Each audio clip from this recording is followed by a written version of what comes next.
ambição ou autenticidade? Você está construindo a carreira de quem? Tem uma pergunta que eu faço para praticamente todo paciente que me procura por conta de carreira. Essa carreira que você está construindo é sua ou é de alguém que você decidiu que precisava ser? Eu sou Sheila Menegari, sou psicóloga, trabalhei mais de 10 anos em empresas de diversos ramos no corporativo, com desenvolvimento humano, antes de migrar para a clínica. Então eu vivi essa pergunta dos dois lados, como profissional, que ajudava as empresas a desenvolver pessoas, e hoje como terapeuta, que ajuda pessoas a se desenvolver de verdade. E às vezes bem longe do que a empresa gostaria que ela fizesse, ou do que a empresa queria dela. Nesse vídeo eu vou te falar sobre 3 sinais que pode indicar que você está puxando a ambição de outra pessoa ou outras pessoas. E o que fazer quando você se reconhecer em uma delas. Bora lá para o sinal 1. A meta que não te dá alívio quando ela é alcançada. Bateu a meta, ganhou o cargo, foi promovida, fechou o projeto, entregou, recebeu prêmios. Viva! E em vez de comemorar, o que você faz? Próxima! Esse é um sinal, gente. Ao invés de você sentir aquela satisfação real, autêntica, você já tá, ó, mirando na próxima. Que fique claro, né? Não tem problema você mirar numa próxima. A questão é, o que realmente eu tô buscando? Sabe aquela história assim, então quando eu for promovido, quando eu conseguir tal coisa, aí vou me sentir bem. Aí você chega lá e esse se sentir bem, né, não tá ali, ainda falta. Então parece que é um caminho que, se a gente se pergunta, e essa é uma pergunta que eu uso muito para os meus pacientes, qual é a linha de chegada dessa corrida que você está correndo? Então essa é a clássica meta que serve muitas vezes para satisfazer uma necessidade externa de validação, de reconhecimento, para impressionar, para provar para alguém, para competir, ou seja, coisas que não são genuinamente suas. Quantas pessoas eu já acompanhei que miravam muito numa promoção, mas quando ela chegou, ela virou mais um peso, com responsabilidades que ela de fato nem queria, com atividades que ela de fato nem se identificava, apenas porque parecia o caminho correto a seguir. A linearidade, como se isso existisse na vida, né? Tem um tempo que a gente acredita muito que a vida ela é linear, que a gente tem exatamente um passo a passo, e se você seguindo essa linha, você vai chegar onde deve se chegar. Nico, você acredita nisso, Nico? Você acredita? Você acredita? Não, né? Não é. Viu? Nem o Nico acredita nisso. Agora faz o seguinte, pausa aqui um instante. Pensa na última conquista profissional que você teve. Você sentiu um alívio, um orgulho de verdade? Uma verdadeira satisfação? Ou você já estava de olho no próximo passo?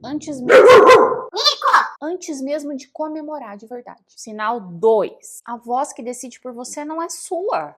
Quantas decisões de carreira talvez você tenha tomado pensando o que vão pensar de mim, seja seus pais, sua família, seus amigos, ou até mesmo já dentro, né, de uma vida profissional, o que os colegas, o que seu gestor vai pensar, o olhar externo te dizendo mais ou menos o que deve acontecer, o que você deve querer, o que você deve almejar, o que você tem que fazer. E isso deixa a pergunta principal, a fundamental, em segundo plano, que é o que eu realmente quero fazer, o que eu realmente gosto de fazer. Claro que para fazer o que você quer fazer, nem sempre você vai fazer só o que você gosta. Na vida adulta, na vida que exige uma responsabilidade, a gente faz sim coisas que não gosta.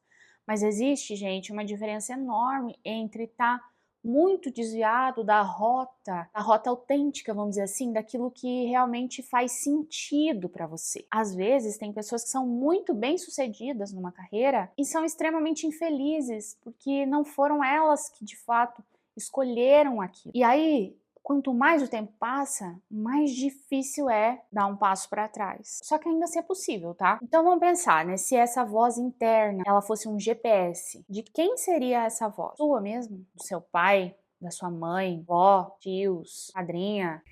E às vezes, gente, é só a nossa voz que tá errada mesmo, tá? Vou dizer, por exemplo, eu fiz psicologia influenciada por mim mesma, foi uma escolha sem nenhum tipo de pressão. Agora, quando eu tava na faculdade, vozes da minha cabeça diziam que eu precisava trabalhar em empresas para garantir o emprego. O que tinha até certa coerência na época, enfim, porque eu era uma estudante sozinha aqui em Curitiba, então eu precisava sair da faculdade com um emprego garantido. Eu já tinha estágio, mas eu precisava sair de um emprego para um emprego, porque eu pagava aluguel, eu tinha que me bancar aqui, longe da minha família e tudo mais. Mas por mais que isso fosse uma realidade, era apenas uma forma de eu enxergar aquela realidade, que não significa que não existiam outros campos em que eu poderia atuar, que também fossem me empregar, que também fossem me trazer dinheiro. Mas aquela voz, naquele momento, uma percepção minha limitada, definiu meu caminho. Tanto é que essa percepção foi limitada que em determinado momento em que eu cheguei, e eu inclusive estava numa ascensão de carreira dentro do corporativo, eu revi a rota. Eu consegui de novo ouvir vozes da minha cabeça, realmente conectadas com aquilo que eu queria, que estavam me dizendo que talvez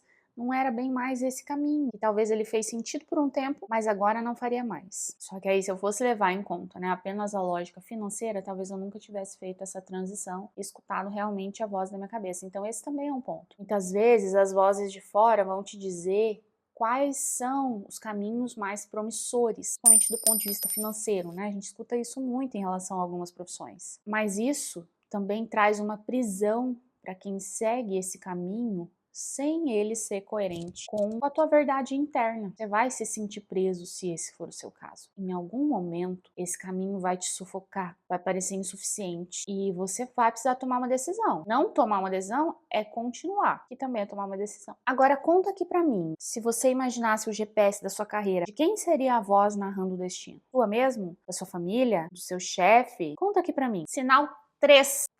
O corpo avisa antes da mente. É isso mesmo. Eu gravei um vídeo aqui, que eu vou deixar aqui na descrição, falando sobre aquele cansaço que não é físico, né? Um cansaço que você não faz necessariamente muita coisa, mas sente um cansaço contínuo. Então, cansaço, ansiedade, aquela síndrome do domingo à noite que vai te deixando muito ansioso com a segunda-feira que tá se aproximando, uma irritação que não passa. Às vezes, gente, sintomas físicos, né? Uma gastrite, uma dor de cabeça que te acompanha, a dor em algum membro, um sintoma que fica recorrendo. Então, de vez em quando você tá ali com a garganta inflamada, com a gastrite atacada, com um terçol. Enfim, cada corpo vai encontrar uma maneira de expressar aquilo que tá gerando uma pressão interna. O corpo comunica. Tá? Quando a gente tem muitos sintomas que aparecem do nada, mas estão sempre ali presentes, é o teu corpo te dizendo alguma coisa que você não está conseguindo ouvir por outras vias. Então, é como se ele dissesse: Olha, tem alguma coisa desalinhada, olha pra mim, por favor. vamos olhar pra gente, né? O corpo, a mente, o espírito, que é uma coisa que a gente separa às vezes para explicar as coisas, mas não tem separação, gente. Nós não somos